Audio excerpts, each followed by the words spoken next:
سڵاوتان لەبێ لە دیداری سلێمانیەوە گفتوگۆکانمان بەردەوامە چونکە وەکو باسمان کرد لێرە خەڵکی سیاسی باشی لێیە، کەسانی شارەزا و پسپۆڕی لێیە، هەم لەسەر ئاستی ناوخۆ، هەم لەسەر ئاستی عێراق، هەم لەسەر ئاستی وڵاتانی دەرەوە. ئەوەی کە دەمەوێت باسی کەم لەم دیدارە کورتەدا ئەوەیە زۆر باسمان لە پرسەکان پەیوەست بە هەرێمی کوردستانەوە کرد و لەگەڵ کێشە و ناکۆچیانی لەگەڵ عێراقدا. بەڵام ئەوەی کە میوانەکانم زۆر تەکیدیان لێ کردەوە ئەوە بوو کە کورد بۆ خۆی لە نێو خۆیدا ڕێک نییە، ناکوچەکانی وای کردووە کە کورد لاواز بێ لە عێراق. ئێستا دۆخەکە پێچەوانە بۆتەوە بۆ کورد. ئەگەر لە ڕابردوودا کورد هەوڵی نێوەلگیری و چارەسەرکردنی کێشەکانی بۆ هێزوولانە سیاسە عێراقیەکان دابێ، ئێستا بە پێچەوانەوە کورد بۆ خۆی پەرتەوازە بۆ جا ئەمانە دەکەمە دەستپێکی گفتوگۆکانم لەگەڵ بەڕێز خاتو ئاڵا تاڵەبانی، ئەندامی خولی پێشووی پەرلەمانی عێراق کە بە سوپاسەوە لەگەڵمان ئامادەیە. بەڕێز ئاڵا بەخێر هاتی، سوپاس دەکەم کە ئامادەی لەگەڵمان. پێم خۆشە ڕێک لەو پرسەوە دەست پێ بکەین، باز لەوە دەکرێت ئێستا کورد لە عێراق لاواز بووە. بەڕێستان خولی یەکەم، دووەم، سێم، چوارەم لەوێ ئەندامی ئەنجومەنی نوێنەرانی عێراق بوون. ئایا کورد هەر بە لاوازی هێناوێتی یاخود ئێستا لاواز بوو و هۆکارەکەی چییە؟ سپاس بۆ جەنابەت، بۆ بینەرانتان، بۆم دەرفەتە بۆ کەناڵەکەتان. یعنی خۆی ئەگەر بڵین کورد لاواز بۆ و لاواز نەبووە بە ئاونا ڕەنگە جوابێکی مقنع نەبێ بۆ خۆشم، وەکەوەی کە 16 ساڵ هەر لە پەرلەمان بوو لە یەکەم ڕۆژی وجودی کورد لە بەغا لە موسسات بکە باسەکەم بۆ بەهێز بووین، بۆ ئێستا بەهێز نین. ئەمە کۆمەڵی تەراکماتە، یعنی ناکرێ بڵین بەهێز بووین ئێستا بەهێز نین. هۆکارەکانی چییە؟ ئێمە خۆمانین یا بەرامبەرکەمانە؟ ئەو گۆڕانکاریەیە کە لە ناو خودی سیاسەتی کورد ڕوویداوە، لە ڕۆیای کورد بۆ بەغا ڕوویداوە، یا ئەوە تا لە بەغاشە ئەوانەی جاران باڵا دەستبوون هەمان ئەو کەسانە نەماون، ئەوانش بیر و بۆچوونیان گۆڕاوە. خاتو ئاڵای بەستێتەوە بە کام لەوانەوە؟ من پێم وایە بەشێک لەمە هەمووی دەوری هەیە لەوەی کە بەڵێ کورد بەو سەنگەی جاران نەماوە لە بەغا. من ناڵێم لاواز بووینە، چکە کورد بە ژمارە قەت حسابی بۆ نەکراوە، یعنی لاوازیەکەمان لەکوێنی بۆ نمونە ئێمە هەموو کاتێ لە پەرلەمانی عێراق نەمانتوانیەوە بە تەنیا وەکو ئەو ژمارە کوردەی کە لە ناو ئەنجومەنی نوێنەرانی بڕیارێک تێپەڕێنین، ئەگەر نەمانتوانی بێ با بڵێن هاوپەیمانیەتی یا ڕێککەوتن لەگەڵ لایەنی تریشی ئەو سنەنەکەی بۆی بتوانین یاسایەک، بڕیارێک، بوجە تێپەڕێنین کە لە بەرژەوەندی هەرێمی کوردستان بێ بۆ نمونە، یا هەر لە یاسایەکی تر. لێرە کێشەکە چیە؟ ژمارەکە هەرە و ژمارەیە، دوو کەسێک کەسمان لە دەورەیەک زیاتر بووە کەمتر بووە، باڵا و بەرژەوەندی کە هەرێمی کوردستانی بەرژەوەندی هەرێمی کوردستان هەمان ئەوەیە کە لە کوری یەکەم و دووەم و سێەم هەر پەرلەمانتارێک هەر نوێنەرێکی کورد هاتبێ بۆ بەغا ویستویەتیوە حقیقەتەن، ینی لە بەرنامەی ئەوە بووەکەوە بتوانێت تا ئەتوانێت دیفاع لە بەرژەوەندی خەڵکی کوردستان و هەرێمی کوردستان بکات. بەڵام بۆ نەمانتوانیوە لە ساڵانی دواتر باشە بتوانین هەمان مەسەلەن داواکاری مثلا بوجە بۆ قورس بووبەوە. من بۆ خۆم دوو دەورە سەرۆکی فراکسیۆن بوو، یعنی تێپەڕاندنی بوجە، تێپەڕاندنی با بڵێن موچە لە بوجەش چوو بۆ دەرەوە، تەنها کە ئیستحقاقی خەڵکی کوردستانە زۆر بە قورسی ئەڕۆیشت. مفاوەزات وەفدەهات، وەفدە ڕۆیشت، ئەم شەو ڕێککەوتین سبەینێ پەشیمان بوونەوە. چی وای لێ هات؟ من پێم وایە لێرە ئەبێ بزانین بۆ وای لێ هاتووە. من دوسێ هۆکارە بینیم، یەک لەوە بەڕاستی ئەیڵێم حیزبە سیاسیەکانمان وایان لێ هاتووە کەسانی بەتوانان نانێرن بۆ بەغا. بەغا وەزیفە نییە تۆ بڵێ وەڵا ئەم پەرلەمانتارە دووخول لەوێ بوو با ئیتر نەڕوابایەکی تریش گونا هەبچێ بێ بە ئەندام پەرلەمان. نی پەرلەمانتار هەیە لە وڵاتانی دنیا 30 ساڵ ئەندام پەرلەمانە، پێیانەڵێن سینیەر مێمبەر ئۆف پارلەمەنت. ئەمە تاریخی ئیشەکانی لەلایە پەیوەندێکی توندی دروست کردووە کە دەور و تەسیری خۆی هەیە بۆ تێپەڕاندنی. من ناڵێم هەموو جارێک هەموو کەسەکان بێنەوە، خۆی ستاندەردی عالەمی بەپی IPU پارلەمانتری یونیەن ئەڵێ لە هەموو خولێکە تۆ ئەبێ 150 پەرلەمانتارە کۆنەکانت بێڵیتەوە 50 بگۆڕی بۆی مەجاڵدەی خەڵکی کەریش بێ بەشداری بکە. خەڵکێکە نێرین تا فێرە بێ، تا ئیشەکە ئەزانێ، تا عیلاقاتێک دروستەکە یان نایکات. ینی بەڕاستی من زۆر پەرلەمانتارمان هەیە دێت 4 ساڵەکەی تەواوەکە نەقسەیەکی هەیە، نە موداخلەیەکی گرنگی هەیە، نە بە دوای قەزیەکانەوە ڕاکە. ئێمە کاریگەری هەبووە 100% تەئسیری هەیە. من لە فراکسیۆنەکەی خۆم قسە ئەەکەم پێشەوەی باسی باقیاتی بکەم کە خۆم دوو دەورە سەرۆکی فراکسیۆن بووم، زیاتر لە 20 پەرلەمانتارمان هەبووە. ئەمە یەکێ لە خاڵەکان. خاڵی دووەم ئەوەیە داواکانمان بچووک بۆەوە. یعنی ئێمە کاتێک مەسەلەن بۆ نمونە لە تشکیلی حکوومەتی عیبادی 2014 ئێمە بایکۆتمان کرد، نەچوینە ناو قاعی دەنگدان. هەموو هێزە کوردیەکان لە سلێمانی ئەگە بیرمان بێ لە گردی گۆڕان کۆبووبوونەوە.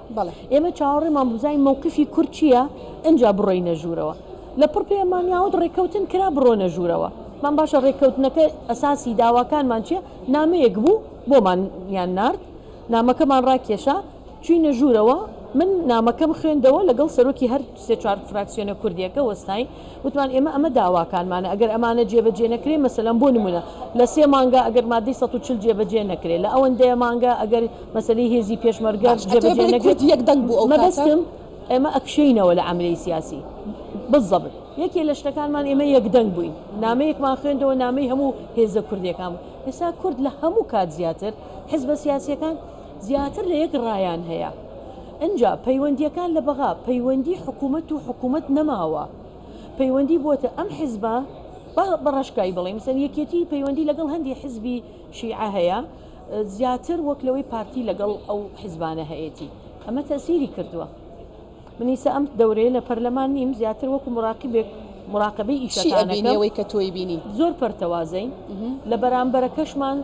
یعنی ئەو پەرتەوازەی ئیستیغلال کردووە باشە عێراق مامەڵە لەگەڵ شخصەکایە حزب یا حکوومەت پرسیارێکی زۆر جوانە سپاس دەکەم مەفروزە حکوومەت مامەڵە لەگەڵ حکوومەتکە بۆ نمونە محەممەد شیع سوودانی کە بوو بە سەرۆک وەزیران دوو دخول هاوڕێمان بوو ڕەفیقمان بوو لە پەرلەمان و دەیان ئیشمان کردووە بە یەکەوە داوای کرد بن ببینێ حەزی کرد وەکو ڕاوێژکار ئیشی لەگەڵ بکەم هەندێک پرسیاری هەرێمی کوردستانی لەگەڵ کردم باسی کرد یەکەم پرسیار وتی ئەم خلافەی ئێستەی بینی پارتی و یەکێتی بۆ من خراپە وەکو سەرۆک وەزیران پێم وایە بۆ من ئەبێ بە کێشە من پێم وت من داوایەک لە جەناب دەکەم تۆ وەکو کەسێک خۆت ئەگەر وەکو حیزبەکەت طبیعیە مەسەلەن دوو حیزب هەیە دوو بۆچوونی جیا هەبێت تەعاملکە بەڵام جەنابت سەرۆک وەزیرانی تۆ دەبێت لەگەڵ حکوومەتی هەرێم تەعاملکەی باوەڕکەوە نەسیحەتی من بوو بۆی وەڵامی چی بوو پێی باش بوو وتم تۆ سەرۆکی وەزیرانی کێشەی حیزبەکان ببەوە بۆ کۆبوونەوەی ئیداری دەوڵەت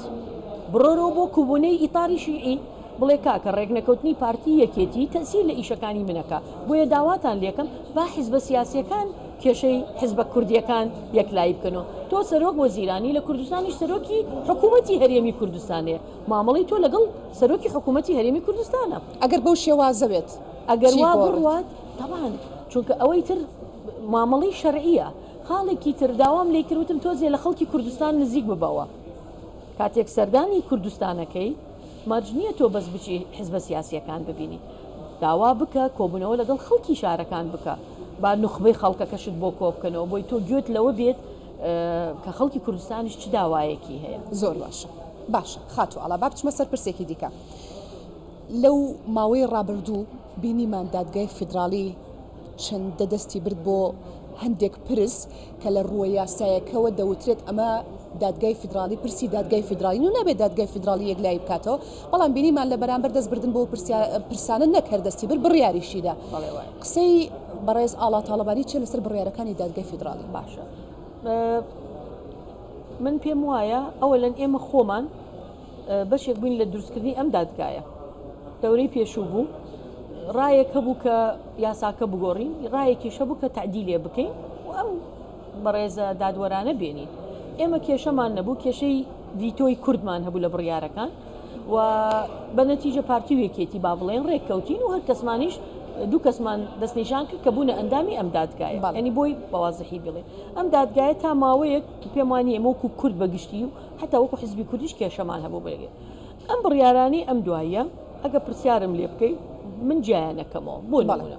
بڕیاری تەوتینی ڕەواتب من لەگەڵی بۆ لەبەرەوەی هیچ حەلێکی ترمان نییە لە ئێستاە بۆ حەلی کێشەی مەعاشی خەڵک